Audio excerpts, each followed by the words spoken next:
What's up, guys? Welcome to Roma Theory. Lens nil, Roma 2. Another win in another friendly game and another clean sheet. I really liked today's friendly game. I've got all my notes here for this match reaction. This has been my favorite friendly game by far.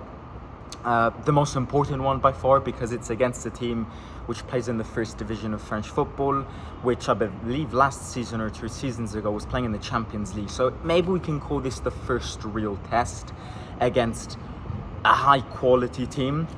Of course, we're better than Lens. We've got more quality than Lens. But, you know, if you compare this friendly game to the other friendly games, this is definitely the real test. And the attention to detail today is what I absolutely love. There are concepts which we're starting to learn. There are concepts which are starting to turn into automatisms. And that is Gasperini's goal, using these friendly games to, implement all of those concepts and turn them into automatisms. And today, maybe for the first time in all these friendly games, I saw a team which stepped up on the pitch with an ideology, with ideas, and knew how to commit to these ideas.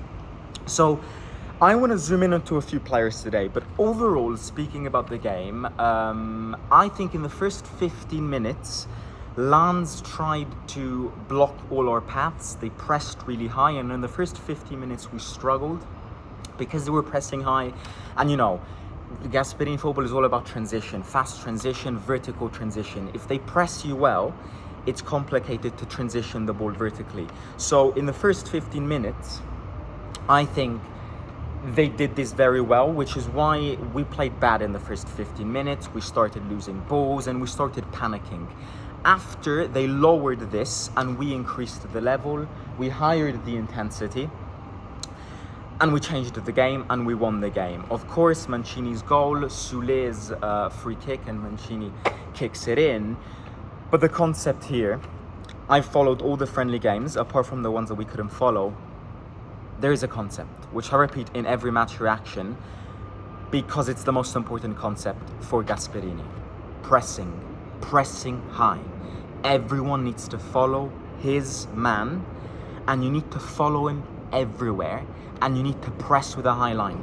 Soulé's goal today, why did it come? Because we pressed high. They lost the ball, Soulè got the ball, and he scored.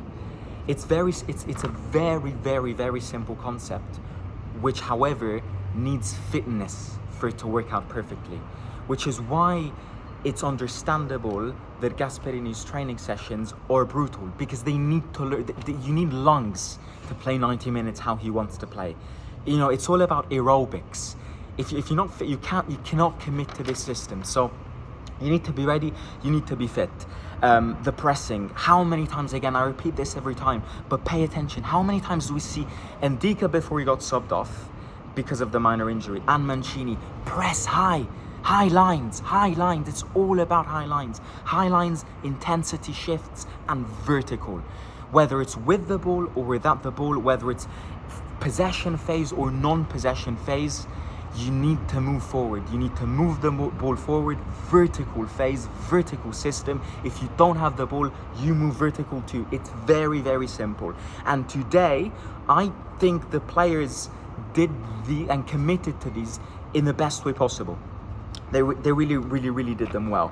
I wanna zoom into a few players, because I spoke about the overall, we spoke about the 2 goals, we spoke about our opponents. I want to zoom into 3 players today. The first player I want to zoom into is my man of the match, Soulè.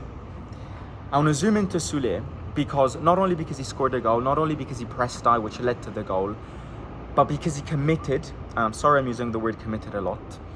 He did a movement today. And this is something that Gasperini has told him to do, because he didn't do this weeks ago. He's starting to do this he did this against Cannes in the 20 minutes he played, and he did this today until he got subbed off.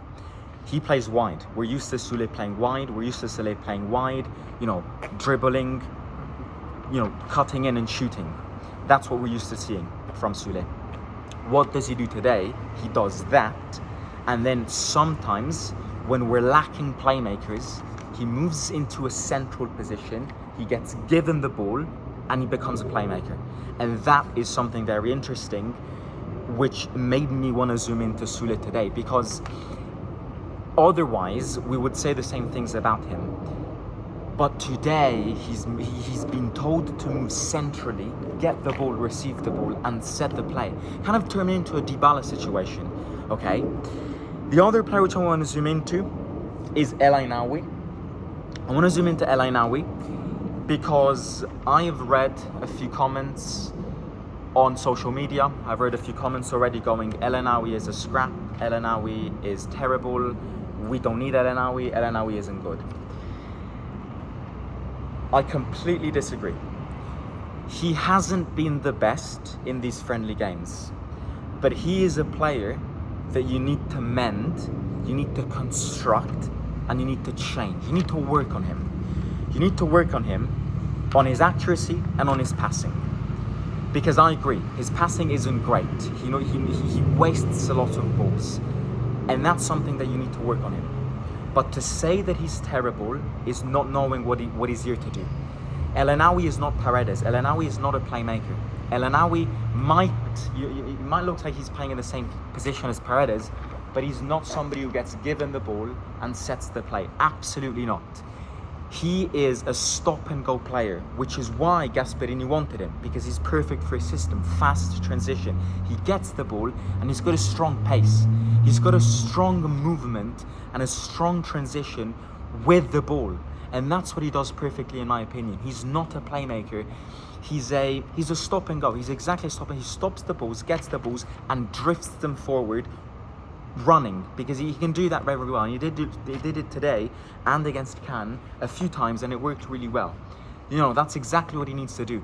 He isn't a playmaker, so please, let's not commit to the same mistake as we did with Dovbyk. Let's not give him imaginary characteristics that we have but aren't really, part of his portfolio. He is here.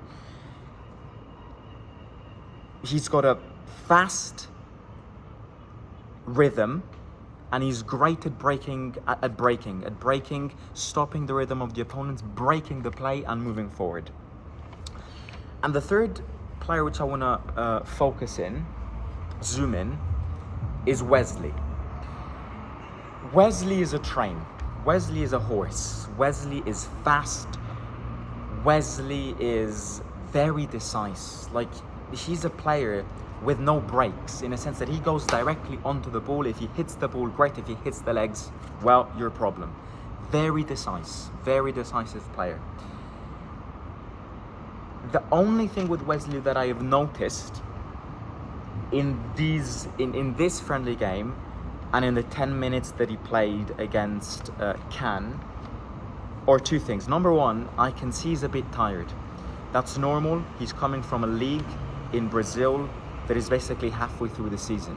So it's normal for him to be less used to now moving into a team that, has basically started the season immediately and has started the season very early.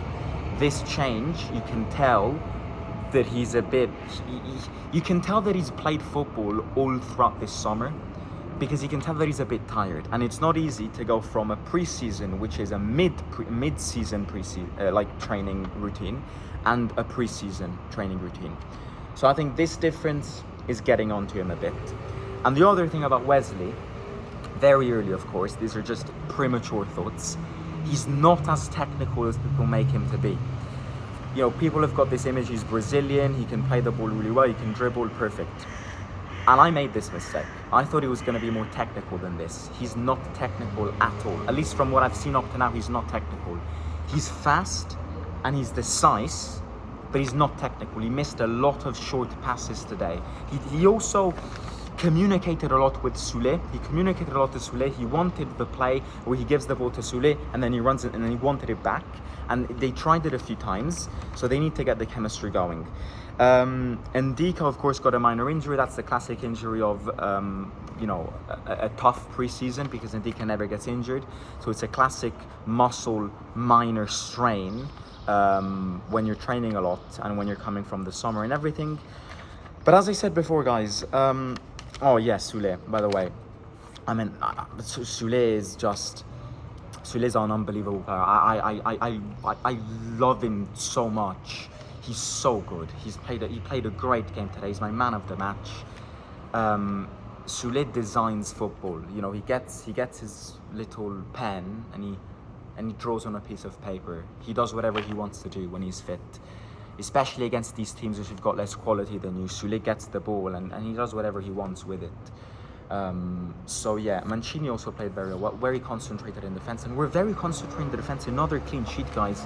We're adding defensive skills to this Gasperinian system, which is normally not known for keeping a lot of clean sheets. That's my match reaction. We've got another friendly game, 2 more friendly games. The next one is against Villa on Wednesday, so I will catch you with another match reaction back then. In the meantime, if we've got transfer news, transfer sessions, transfer rumors, of course, this is the channel to be. Also, follow Roma Theory on TikTok and on Instagram. I will be posting short-form content on both the 2 social media as well, adding on to the YouTube. This season is going to be big. Buckle up. And yeah, this is, I'm going to take this chance to say that if you haven't already, if it's the first time watching my face, my ugly face on your screen, hit the like. If you like my analysis, if you like my way of watching football and analysing football of my team, of my heart, hit the like. 150 likes would be great. Can we do it? Yes, we can. I trust you guys. Hit the like, subscribe. I'll talk to you soon. Simo out.